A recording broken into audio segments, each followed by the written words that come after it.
skutečně z ploché dráhy nevymizeli a je to klan, který té naší české ploché dráze hodně dal. Ale pojďme na dráhu se žlutým povlakem Adam Vandírek až u mantinelu na vnějším okraji závodní tratě.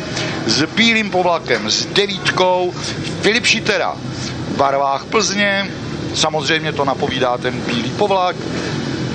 Na druhé dráze nebo ze druhé dráhy startuje Martin Vaculík. Modrá přilba, tedy Slaný. No a od vnitřní dráhy nebo na vnitřku to je Hynek Štychaver.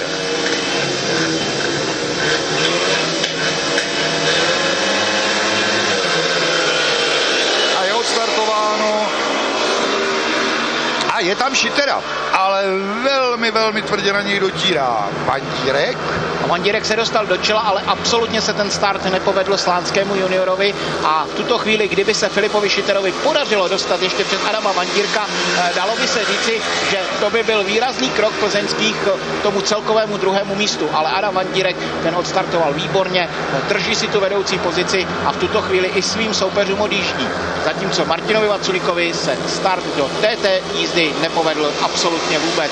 Ale podívejme se, ani Hynek Štychaver se nevzdává. Ano, ještě Štychaver chce určitě promluvit do toho pořadí na druhém místě. Je to tvrdý souboj a zatím ještě ne, ale Hynek Štychaver má možná na to, aby se dostal při nájezdu do posledního kola na druhou pozici.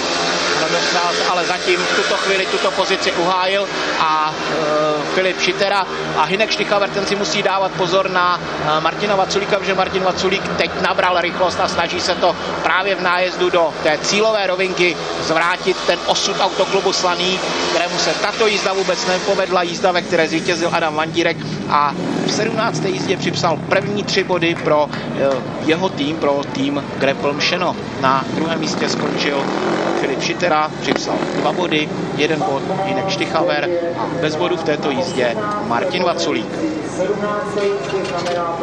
Znamená to, že pardubičtí v tuto chvíli mají 36 bodů, slánští zůstávají na 28, na druhé místo, tedy se 30 body postoupilo družstvo Plzně. No a Adam Vandírek připsal další